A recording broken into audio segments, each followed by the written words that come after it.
But we have the right to be seduced.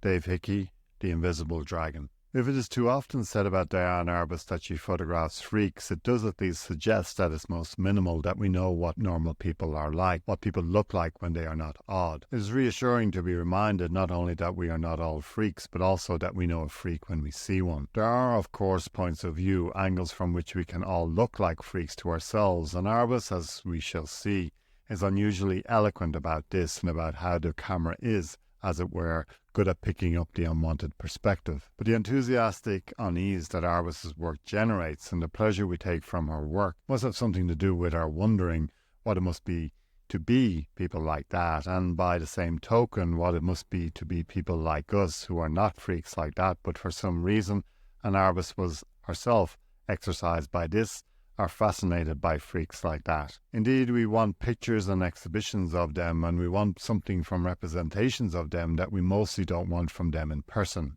Pictures of these people, or rather Arbus's unique way of not turning a blind eye, satisfies something in us. She has not, it should be noted, created a fashion for her subject matter, but for her photographs. Arbus's photographs, whatever else they do, create a kind of vicarious sociability with people we suspect we mostly wouldn't be able to get on with. One of the many interesting things about photography as a relatively new art form is that photographers talking and writing about their work is also a relatively new genre. And Arbus, it seems to me, was unusually eloquent as well as unusually keen and willing to articulate something about what she thought she was doing, mindful as people usually are that words for pictures is a peculiar form of exchange. When Arbus speaks of her work, she often enough talks of photography as a form of sociability. She says, "Some pictures are tentative forays, without your even knowing it. The camera, of course, gives the photographer something to do with other people, and the camera is like a safe lead, a license, as she calls it,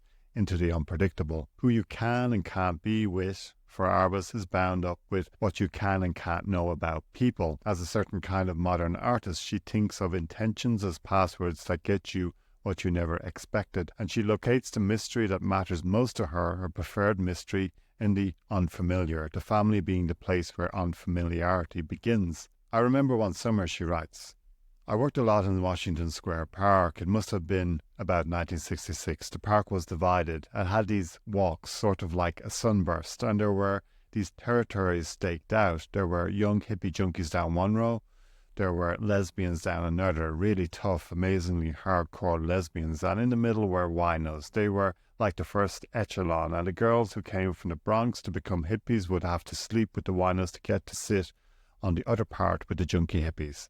It was really remarkable. And I found it very scary. I mean, I could become a nudist, I could become a million things, but I could never become that, whatever all those people were. There were days I just couldn't work there, and then there were days I could, and then having done a little, I could do it more. I got to know a few of them. I hung around a lot. There were a lot like sculptures in a funny way. I was very keen to get close to them, so I had to ask to photograph them. You can't get that close to somebody and not say a word, although I have done that. I take this to be a kind of parable of Arbus as a photographer. There is well-known biographical material that would seem to make a certain sense of this, to do with Arbus's recollected sense of being segregated in the affluent Jewish family she grew up in. One of the things I suffered from as a kid, she said, was I never felt adversity. I felt confirmed in a sense of unreality, which I could feel as unreality, and the sense of being immune was, ludicrous as it seems, a painful one. The world seemed to belong to the world. I could learn things, but they never seemed to be my own experience. The gist of the recollection is her strong sense that there was somewhere else she needed to get, some other kind of experience, some necessary illness that she was immune to. It is unlikely that she never felt adversity as a child, but likely that she might have felt in retrospect that she didn't get the adversity she wanted. In Washington Square Park in 1966, the world seemed to belong to the world again. She doesn't belong to it. And what she's interested in the groups, she observes, is how people who are so separated can get together. The girls who came from the Bronx to become hippies would have to sleep with the winos to get to sit on the other part with the junkie hippies. And Arbus is quite clear that here she has reached her limit, the horizon of her ambition. I could become a million things, but I could never become that. whatever all those people were. But what you can't become, you can photograph, you can get close to. And the way to get close to them is to ask them for something. I was very keen to get close to them, so I had to ask to photograph them. You can't get that close to somebody and not say a word, although I've done that. If you ask someone for a photograph of themselves, you are asking them to give you one, not to let you take one. Arbus, for some reason she doesn't need to articulate, wants to get close to these people, whatever all those people were, and the way is to ask to photograph them, words for pictures. But in this process, and I think the parable is calculated, wittingly or unwittingly, to make us wonder about this, what does that make the photograph? If her work, if the camera, is an icebreaker, a way of having something to do with these people who she could never become, what is the picture a picture of? If we take Arbus at her word, the pictures are of an impossible aspiration. I could never become that, whatever all those people were. They are records or reminders, so to speak, of a thwarted closeness, of where sociability stops. You can't be with these people, and this is where the photography, the work, comes in. Sometimes Arbus starts from the diametrically opposed position with no affinity, no longing, as though alienation from, or the irrelevance of, the subject matter was the precondition of the work.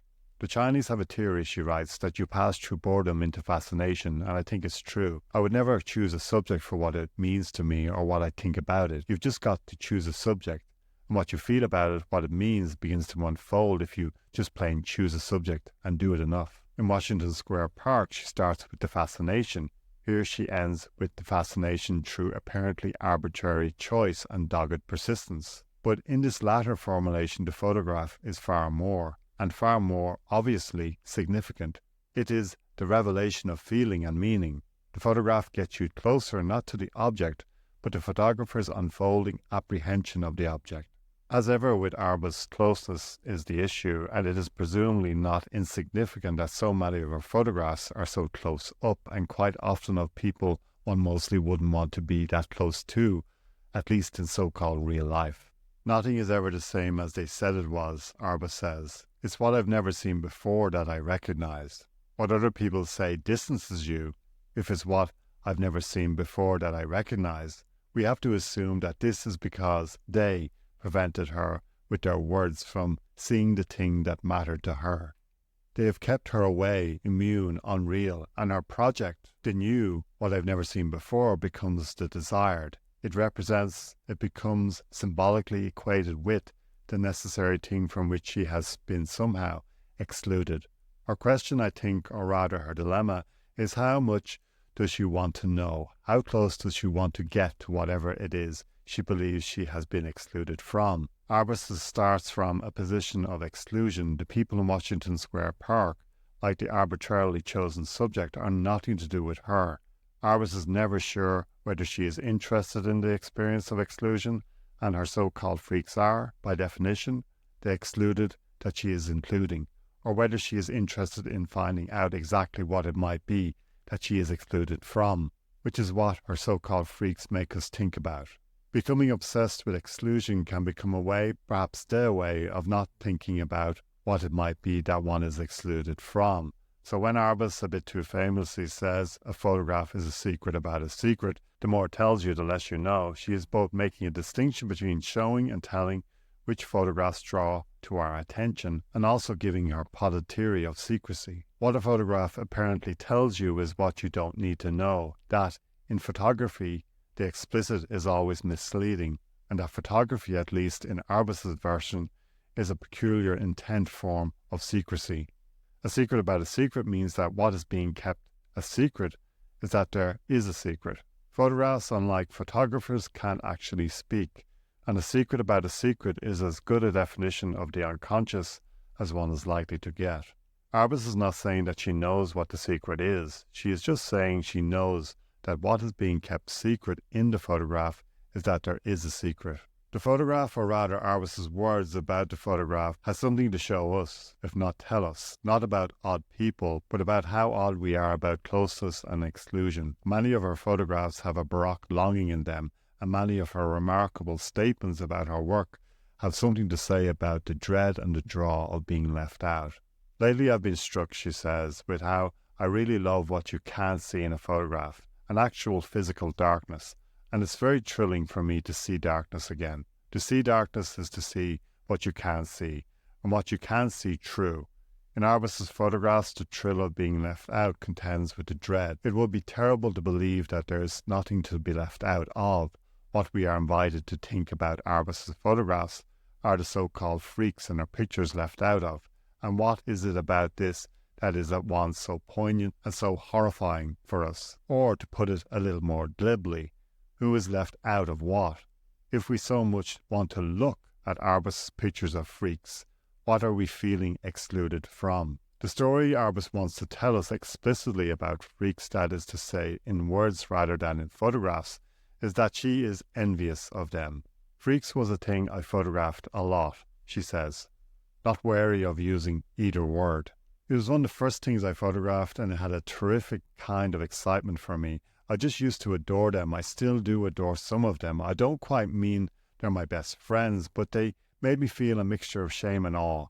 There's a quality of legend about freaks, like a person in a fairy tale who stops you and demands that you answer a riddle. Most people go through life dreading they'll have a traumatic experience. Freaks were born with their trauma. They've already passed their test in life. They're aristocrats. This is characteristically shrewd and unsettling, both in its blindness and its gravity. Like some of her best photographs, it's somewhere between a comedy routine. I just used to adore them. I still do adore some of them. I don't quite mean they're my best friends, and an existential fable. They are at once both unreal things, legends, people in fairy tales, aristocrats, and very intensely real. They've got their trauma in first. They've passed their test in life. They are aristocrats. They are, one could say, from a slightly different angle or corner, to use Arbus's word, a bit like Jews, born members of the aristocracy of trauma. And what is striking about Arbus's account is just how explicit she is about the erotics, the fantasies, in being a fan. There's a terrific kind of excitement, adoration, shame, awe, and the lives of her freaks, in her version, are constituted by what they are excluded from, because they are born with their trauma. They are born with the very thing that will separate them from others. That's where they start from, not what they have to go in search of, as Arbus did in Washington Square Park. It is as though their test in life, the test in life for Arbus, is what you make of your exclusion, or of the thing that excludes you. The camera one can see in Arbus's Washington Square Park parable is the object that at once includes you and excludes you. But Arbus, quite rightly, is keen to remind us always that the photograph is not in any simple sense its subject. It is its so-called subject represented, recognized in a quite different medium. And clearly, to talk about photography is to talk about this difference in new ways, because photography appears to be so effortlessly mimetic. What I'm trying to describe, she says, is that it's impossible to get out of your skin into somebody else's. And that's what all this is a little bit about. That somebody else's tragedy is not the same as your own. Perhaps the thing one is most left out of is other people's traumas, other people's tragedies. You don't need a photograph of a freak, or indeed to photograph a freak, to tell you that you are not a freak yourself. So what, to ask the pragmatic question, are Arbus's photographs of freaks for? Why photograph them, and why photograph them like that? Freaks was a thing I photographed a lot. It was one of the first things I photographed, and it had a terrific kind of excitement for me.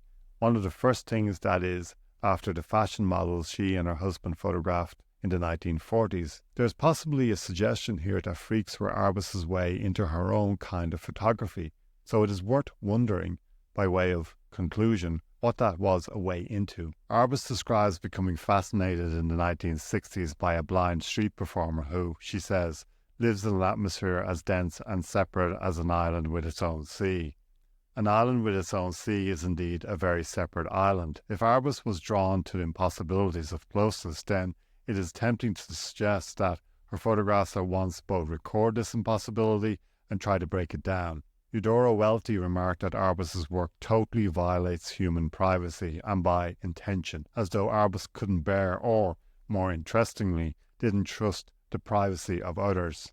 as though privacy was some kind of mystification, as though the opaqueness of ourselves and others was becoming sacralized. Welty was overstressing something. Violation tends to be total. No one talks of feeling a bit violated. That is important about Arbus's work. If anything, though, I think it may be truer to say that Arbus's work is more often showing us just how inviolable modern human privacy actually is. However close or close up you never get that close. And that there is something about modern life that generates fantasies of closeness, of intimacy, that are way in excess of human possibility. Secrets can be found out, but privacy cannot be violated, because once it is violated, it is no longer privacy. The idea of secrecy is the last refuge of romance. It may not be that we are at our most revelatory in our intimacies, but at our most anonymous. These, at least, are the areas that Arbus leads us into when she talks and writes about photography. Our whole guise, she writes, is like giving a sign to the world to think of us in a certain way. But there's a point between what you want people to know about you and what you can't help people knowing about you. Other people see us in ways that we cannot anticipate. We cannot know ourselves because we cannot be everyone else in relation to ourselves, and so on. It is clear from all this just how psychologically minded Arbus is when she talks and writes about photography, and like all good psychological writing, it sounds compelling and pertinent. And it is not surprising that Arbus, growing up and working when and where she did, found this kind of language to hand. But this way of talking can take us a long way from the photographs as photographs, especially when someone is as eloquent and canny as Arbus obviously was. The worse your art is, the American poet John Ashbery once remarked, the easier it is to talk about. What I think is truly odd about Arbus's work is not her subject matter, but how difficult it is to resist speaking psychologically about it, or to put it another way, how difficult it is to conceive of not talking about it in psychological terms. And I don't mean as an alternative to this talking technically. To look at Arbus's photographs without trying to imagine what might be going on inside her subjects, as if, in fact, you couldn't. A person who is as dense and separate as an island with its own sea may not be available for that, and so may be available for something else, for being photographed.